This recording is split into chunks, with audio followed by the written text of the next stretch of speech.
Akiaria na andiki a mohoro guku Nairobi, mutongoria wa kiama kia DCP Rigathi Gachagua ni atetetie thirikari akiuga bajeti iria irendekithio hamwe na watho wa kigina itiagiriire kuona mendekithia maria ciukite namo ni megutuma mu Kenya athie na mbere na kuhinyiririo.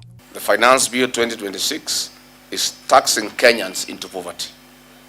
It is a killer and a threat to common mwananchi.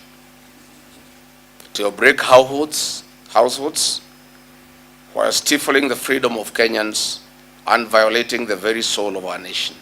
Gachagua ni okiriire thirikari akiuga ina mutugo moru wa gukomba mbeca akiendekithia honge cia githomo, ugima wa mwiri hamwe na urimi kugairwo kigina kinene kuona nicio irahutania na Akenya mari othe. Education, agriculture and health must be protected as priority sectors.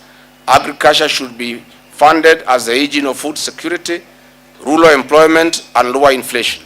Health should be funded as a core human right and an investment in productivity. Oho ni okiriire mendekithia ma thirikari watho-ini wa kigina wa kwendekithia magoti kuri thimu cia moko kuma gicunje gia 10 nginya gicunje kia 25, akiuga itua riri ni rikuhinyiriria Akenya aria matumagira thimu guthoma hamwe na gutwarithia biashara ciao na mbere.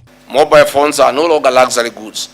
They are essential tools for education, businesses, communication, financial services, content creation for youth and the Gen Zs, and job searching.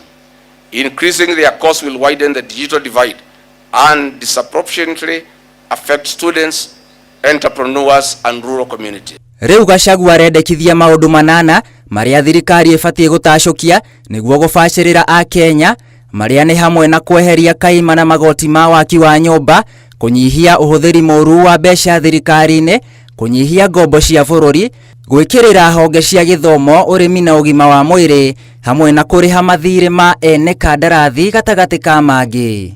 The government should pay pending bills to businesses and suppliers. That would restore liquidity, support SMEs and stimulate activity across the economy. Mutongoria uyu riu arenda abunge kurugama na Akenya na kurega kuhetukia bajeti hamwe na watho wa kigina.